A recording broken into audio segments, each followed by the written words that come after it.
noite em que a lua uivou meu nome. Em um cantinho esquecido do Brasil, entre colinas verdejantes e matas fechadas, existia o vilarejo de São Bento das Pedras, onde o tempo parecia andar mais devagar e os causos antigos corriam soltos entre as fogueiras e os varais. Foi ali que nasceu Rosa, uma menina de olhos castanhos e alma inquieta, criada no sítio dos pais, entre galinhas, pés de milho e as histórias sussurradas pelos mais velhos nas noites de lua cheia.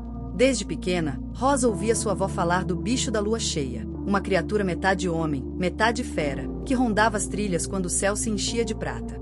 As mulheres fechavam as janelas, os homens trancavam os currais, e os cachorros latiam sem parar até o amanhecer.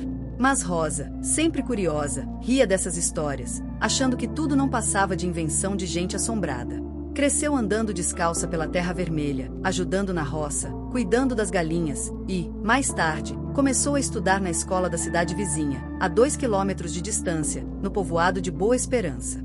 Ia e voltava a pé, por uma estradinha de terra batida, ladeada por mato alto, pastos e pequenas matas fechadas. Era um caminho solitário, mas Rosa já se acostumara. Sabia o som dos passarinhos, reconhecia os ventos e sentia o cheiro de chuva antes mesmo das nuvens se formarem. Tudo corria tranquilo até uma certa sexta-feira, pouco antes do São João. O céu estava limpo, mas uma estranha neblina pairava no ar. O sol começava a se pôr quando Rosa deixou a escola. Ao pisar na estradinha de volta para casa, notou que o vento parara de soprar. O mundo parecia suspenso. O som dos grilos sumiu. Nenhum pássaro cantava. O silêncio era denso, incômodo, errado. Foi então que ouviu um estalo seco vindo da mata. Depois outro. E outro. Ramos quebrando. Algo grande se movia entre as árvores, acompanhando seus passos.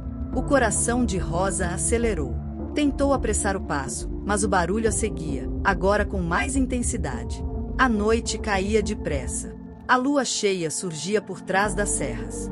E ali, na curva da estrada, entre a mata e o escuro, ela o viu. Era enorme, peludo, com olhos amarelos que brilhavam como fogo e um focinho pontudo que soltava vapor pela respiração pesada. Tinha braços de homem, mas mãos como garras. E dentes grandes e afiados que escapavam pela boca entreaberta. Um lobisomem. Rosa congelou. Sentiu as pernas falharem. Um arrepio subiu-lhe pelas costas. Lembrou-se das histórias da avó, das rezas e simpatias. Tentou correr, mas o medo travava seus músculos. Foi quando a criatura avançou, não correndo, mas caminhando com lentidão, como quem saboreia o terror da vítima. Rosa então fez o que nunca pensou que faria. Gritou o nome de sua avó e começou a correr com toda a força que o desespero dava. Correu sem olhar para trás, ouvindo os uivos que cortavam a noite e os passos pesados da criatura na sua cola. As árvores passavam como borrões. As pedras cortavam seus pés. Mas ela não parava. Não podia parar. No alto da última ladeira antes do sítio, quando suas forças já estavam por um fio, Rosa viu uma luz fraca, a lamparina da varanda de sua casa. E naquele momento, sentiu algo quente passar ao lado de seu rosto, uma unha afiada rasgando o ar, quase lhe acertando. Mas, ao cruzar a porteira, como por milagre, o lobisomem parou.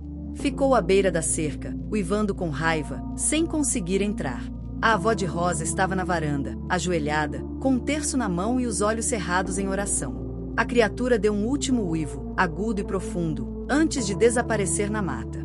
Naquela noite, Rosa não dormiu. O pai espalhou sal grosso na porteira. A avó queimou a arruda e benzeu cada canto da casa. E Rosa entendeu que as histórias não eram apenas histórias. 60 anos se passaram. Agora, já com os cabelos brancos e sentada na velha cadeira de balanço, Rosa ainda vive no mesmo sítio, rodeada por netos curiosos que imploram por histórias antes de dormir. E quando o céu está limpo, e a lua cheia desponta por entre os morros, ela começa sua narrativa, com a voz embargada e o olhar perdido no passado. Eu já corri do lobisomem, meus netinhos, e ele correu atrás de mim como se eu fosse a única pessoa no mundo. A estrada nunca mais foi a mesma. E até hoje, quando o vento para e os grilos se calam, eu sei que ele ainda me procura, rondando por aí. Só que agora, ele sabe que eu sei rezar também. E os netos, de olhos arregalados, se apertam ao redor da avó, enquanto a lua uiva de novo, lá longe, nas colinas de São Bento das Pedras.